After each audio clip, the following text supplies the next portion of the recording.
suite, là, on se retrouve avec un budget qui est largement déficitaire, entre autres à cause du choix qu'on fait d'investir dans les services publics. C'est peut-être un choix qui va être critiqué par certains, mais moi, je pense que c'est le meilleur choix qu'on puisse faire. Alors, vous l'avez entendu hier, le premier ministre François Legault prévient les Québécois. Le prochain budget en mars sera largement déficitaire parce que les négociations avec les employés en éducation et en santé, ça a coûté cher, beaucoup plus que prévu. Mais c'est le prix à payer, dit-il, quand on doit investir massivement dans les services publics. Et il nous le vend comme un choix de société que son gouvernement est prêt à faire. Ici Véronique Prince, je remplace Sébastien Bovet aujourd'hui. Rappelez-vous, il y a 3 semaines environ, le ministre des Finances, Éric Girard, avait lancé le même avertissement que François Legault. C'était en fait une façon de nous présenter ce qui s'en venait. Hier, François Legault, lui, voulait davantage nous présenter les détails de l'entente avec les enseignants. Et avec moi pour en parler, Michel Courchaine, Jean-François Lisée, Dimitri Soudas et Françoise Boivin. Bonjour à vous 4. Bonjour. Bonjour. Bonjour tout le monde. Contente de vous avoir avec moi. Je vais commencer quand même par Michel à cause de votre expérience au Conseil du Trésor. Quand François Legault nous dit que c'est un choix de société d'investir massivement dans les services publics, c'est pas plutôt parce qu'on n'a pas le choix de le faire?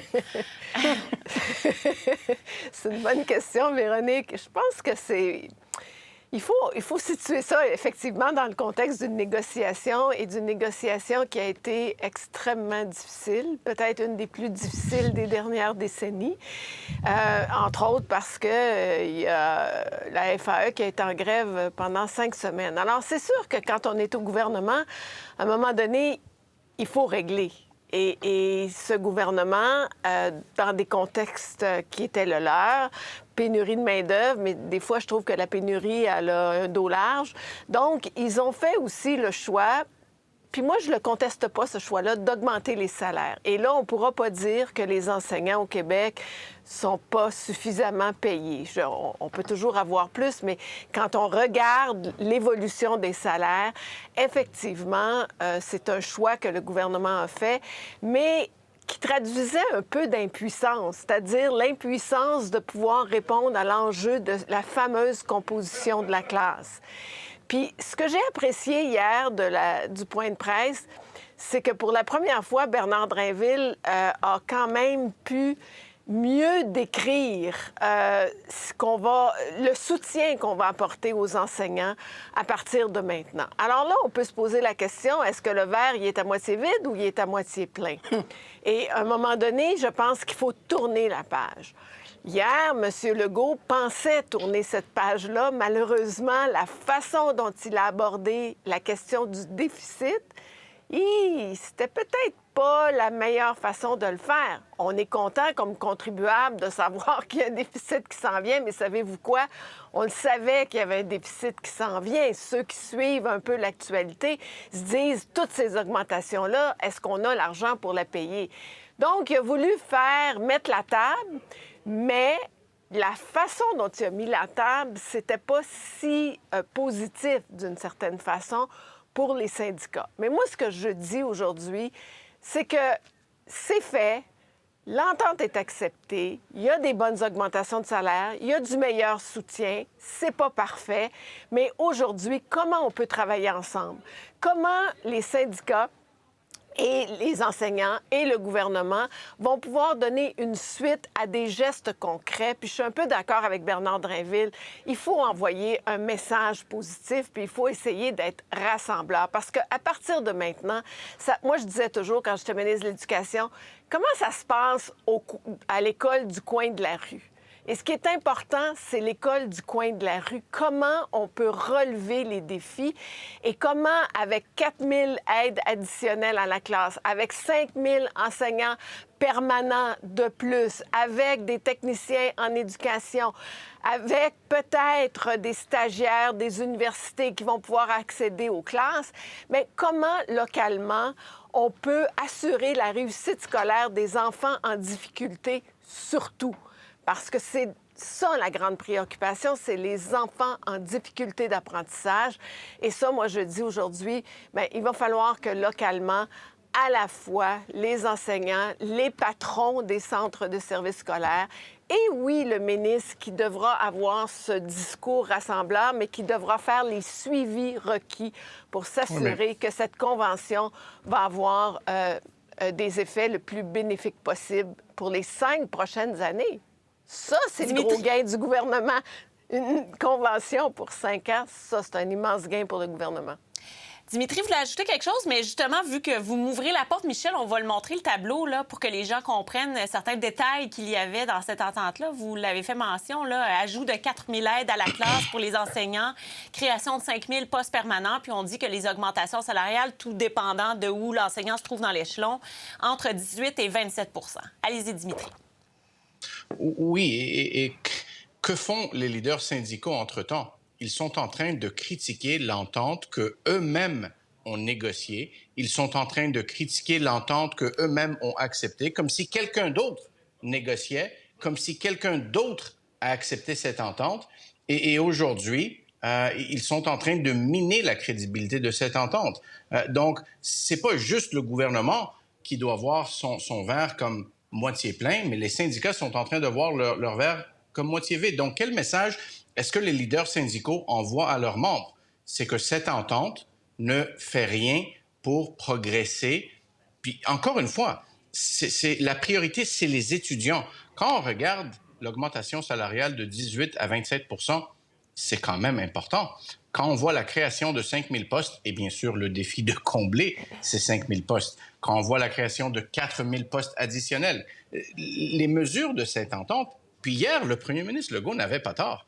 Il a dit, entre autres, et il a raison, entre autres, le gouvernement a versé plusieurs milliards de plus qu'il lui-même le souhaitait au tout début de ces négociations, mais afin que les contribuables puissent voir réellement le retour sur leur investissement, il va falloir que les leaders syndicaux au moins se disent sur la place publique la vérité. C'est nous qui avons négocié cette entente. C'est nous qui avons... Est-ce qu'alors ils ont accepté une mauvaise entente pour leurs membres?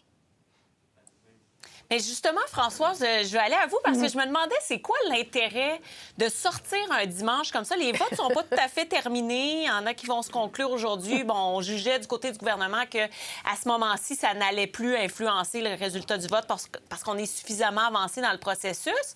Mais est-ce que c'est pour un peu renverser l'opinion publique que le gouvernement sorte et dise, bien, voici ce que nous, on interprète de notre propre entente?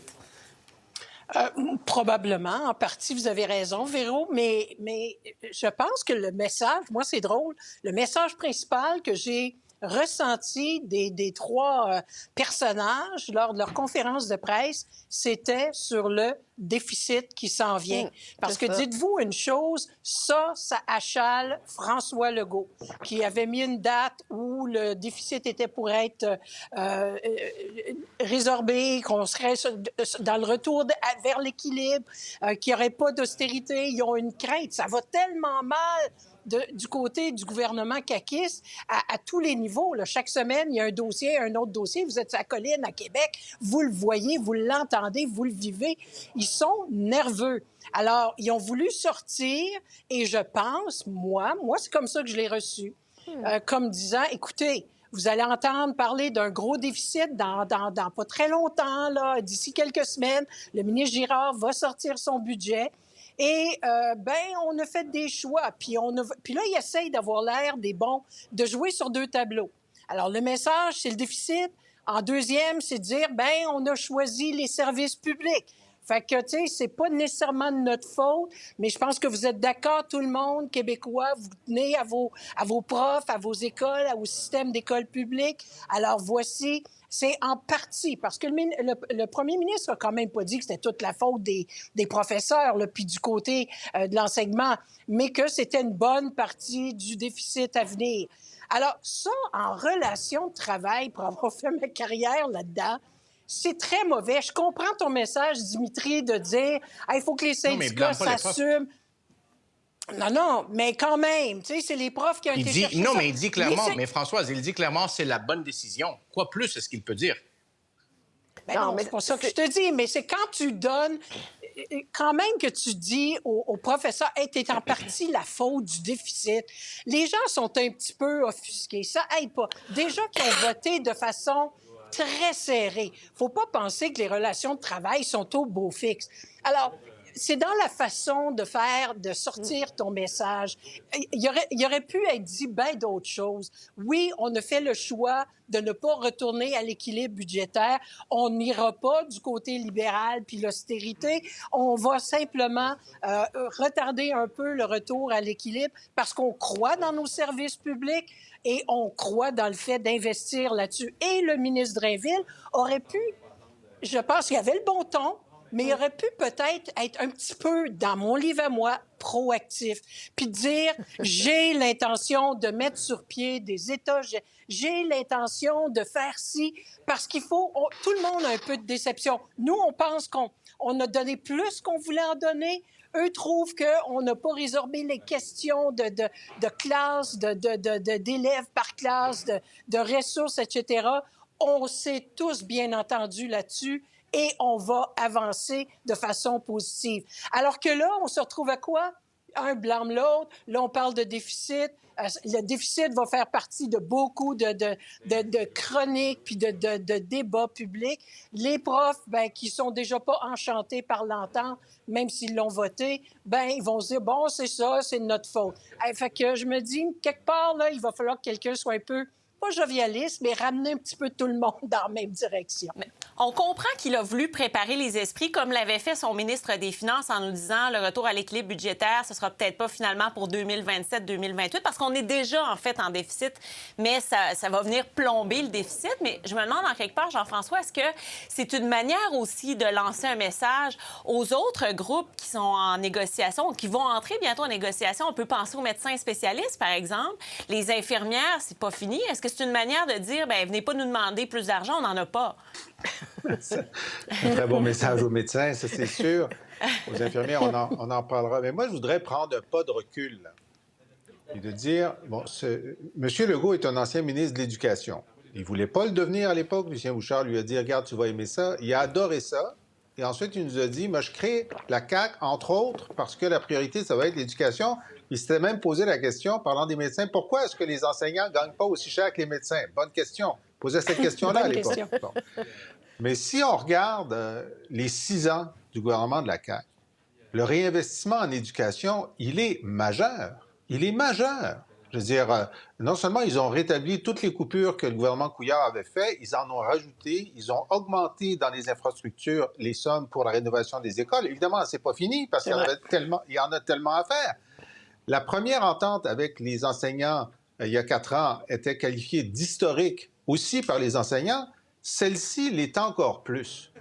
Alors moi, sur l'effort dans une situation difficile pour 2 raisons, parce que les enseignants désertent et le nombre d'élèves augmente, et le nombre d'élèves en difficulté augmente, et le nombre d'élèves migrants augmente. Dans cette difficulté grandissante, le gouvernement de la CAQ a fait un investissement majeur et il continue à le faire et il faut le reconnaître. Bon. Alors moi, que le premier ministre ait dit hier, vous savez, ça va entre autres pour ça, puis je remercie Dimitri de dire, il a dit entre autres pour ça, il aurait pu dire entre autres, ça veut dire quoi? Ça veut dire la baisse d'impôts, ça veut dire des imprévus, ça veut dire toutes sortes d'affaires. Bon, entre autres pour ça, on va avoir un déficit plus grand que prévu. Puis moi, ce que j'ai compris, mais je le connais un peu, François Legault, c'est moi, comptable, j'ai fait le sacrifice de ne pas revenir au déficit zéro plus tôt parce que pour moi, c'est tellement important d'avoir fait ça. J'ai pilé sur mon orgueil de comptable parce que l'éducation, c'était une priorité. Alors que les syndicats l'aient mal pris. Puis vous savez, Véronique, là, je vais vous le dire à vous, peut-être que vous n'êtes pas au courant, moi, j'ai un préjugé favorable aux syndicats. Mais là, franchement... Je ne savais pas. Vous ne saviez pas? Bon, je vous le dis, là, je sors du placard. Mais moi aussi, là, Jean-François. Je dis à mes amis syndicalistes, calmez-vous un peu, là. Arrêtez d'être hypersensibles, là. Madame Scalabrini, hier, donc de la CSQ, a dit « Hey, mais il n'a pas pensé aux 40 % de mes membres qui ont voté contre. Mais il a peut-être pensé aux 60 % qui ont voté pour. 60 % moi, dans ma vie politique, là, c'est une majorité claire. Hein? Je serais très content à 60 % Ça fait un pays, 60 % Bon. Alors, tu sais, bon, calmez-vous, là. Il y a en aucun cas M. Legault a voulu vous mettre sur le dos le déficit plus grand. Ce n'était pas son intention. En termes de communication pure, on pourrait penser que ça aurait été optimal de ne pas en parler hier, de rester sur les gains, puis de revenir là-dessus la semaine prochaine. Mais quand même, nous, on n'est pas ici, là, les analystes politiques, pour dire on n'aurait pas voulu savoir la vérité. Moi, je veux la vérité, surtout le plus vite possible. Bon. Maintenant, la dernière chose que je vais dire, c'est que je comprends, puis j'entendais Mme Hubert de la FAE dire oui, mais on ne sait pas, est-ce que ça va vraiment s'appliquer correctement, etc. Mais ça, c'est ta job, OK? C'est ta job. Là, ce que tu devrais être en train de faire, là, c'est dire, bon, M. Drainville, là, j'aimerais qu'on fasse une conférence de presse conjointe avec Mme Scalabrini pour dire, avec ce qu'on a sur la table, on a toute la bonne volonté pour essayer que ça arrive le plus vite possible, puis on va avoir l'œil, tu sais, très scrutateur sur ce qui va se passer, mais on appelle les gens à venir devenir professeurs. Parce que, tu sais, ça commence à 65 000 jusqu'à 103 000. C'est intéressant. Puis plus vous allez être nombreux à venir, plus ça va être facile à gérer. C'est ça que je voudrais voir, moi. Mais ça montre, Jean-François, comment les esprits sont tendus.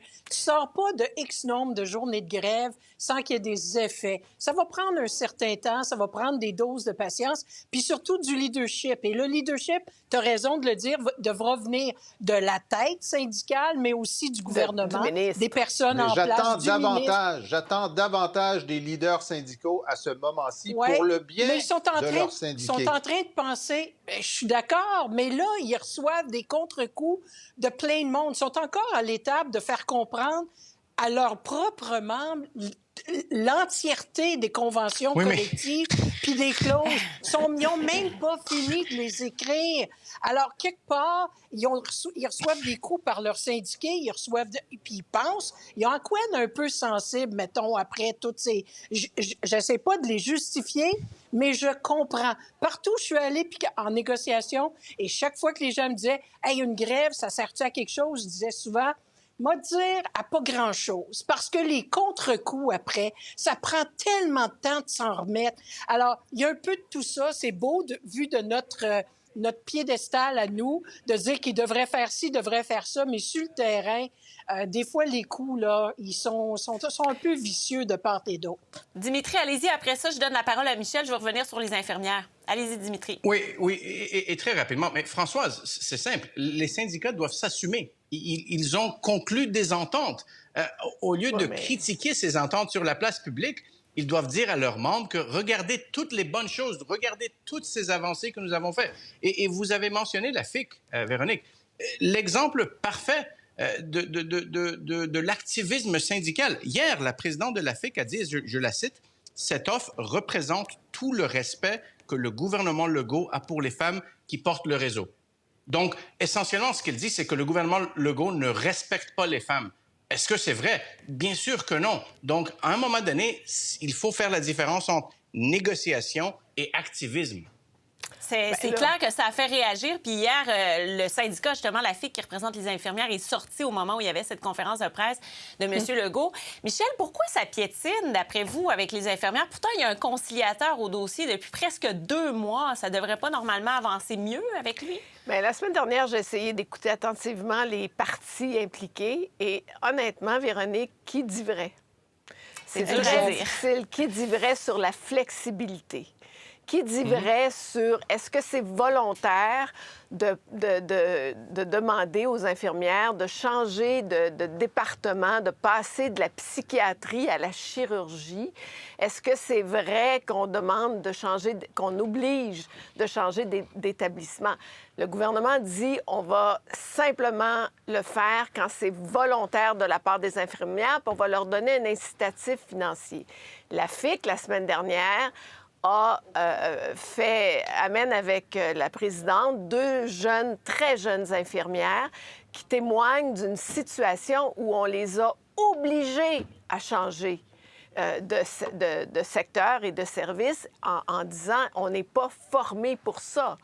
Alors, moi, je dis ce matin qui dit vrai et je pense que c'est ça qui est véritablement l'enjeu à cet égard-là.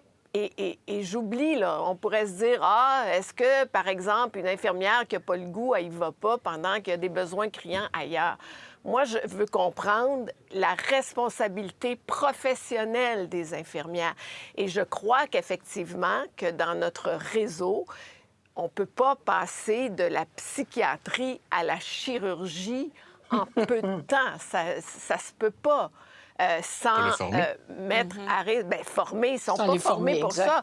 Pourquoi? Parce que je l'ai déjà dit sur les ondes, la profession d'infirmière se complexifie dans la pratique des soins, dans la façon d'offrir des soins en chirurgie, en néonatalité ou en psychiatrie. On ne parle pas du tout de la même chose.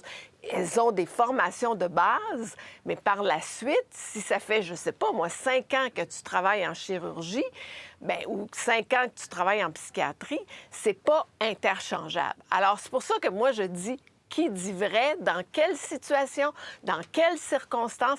Et encore une fois, à mon humble avis, ça peut se régler localement. Et là, à ce moment-là, est en cause le jugement du gestionnaire. Et ça, dans le réseau de la santé, on n'en parle pas beaucoup. Et d'ailleurs, on n'a pas beaucoup parlé en éducation non plus. Mais les patrons ont des rôles à jouer et doivent eux aussi faire preuve de flexibilité dans le meilleur intérêt des patients puis dans le meilleur intérêt des enseignants. Pour voir nos émissions en entier, rendez-vous sur la chaîne Ici RDI.